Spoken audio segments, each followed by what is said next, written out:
Hi, I'm Sitak. I will start my presentation with high tide flooding in Perth. It happened last year on the 24th of May, leading to closures of road network and more than 100 families lose electricity supply.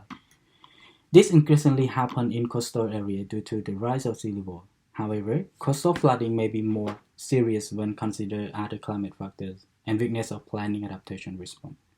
Well, this can remind planners not to forget sea level rise in urban planning. Based on current global emissions, sea level rise is projected to increase by 0.82 meter for 2100, while scientists suggest that planning should consider 1.1 meter for adaptation in urban areas to reduce flood risk.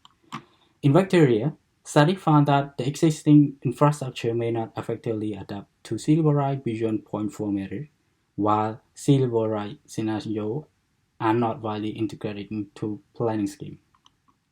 This remains momentum of use and development approval in flood-prone areas.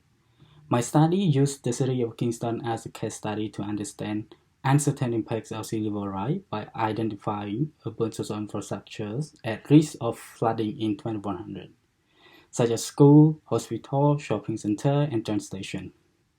The key question is how will these facilities be disrupted by different scenarios of sea level rise? I employ spatial analysis using GIS software and secondary datasets to generate flood map based on three sea level rise scenarios such as 0.82 meter, 1.1 meter, and the worst case scenarios of combining storm surge, wave high, and high tide.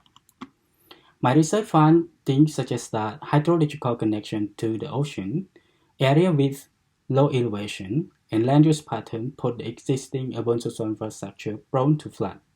The analysis indicates that less than 3% of this area will be flooded by sea level rise for 0.82 meter and 1.1 meter. However, over 25% of land area will be inundated if storm surge, wave high, and high tide combine. At 1.1 meter of sea level rise, we expect to flood only one school.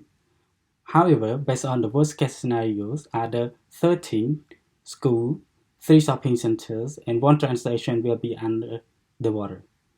Additionally, other supporting infrastructure such as public transport network, street connectivity, cycling paths, walking tracks are expected to experience critical damages, which limit accessibility in the community. This finding suggests that local government areas should incorporate sea level rise implication into planning policy and control, particularly land subject to inundation.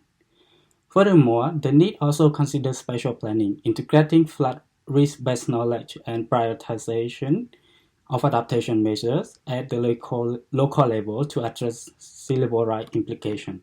Thank you.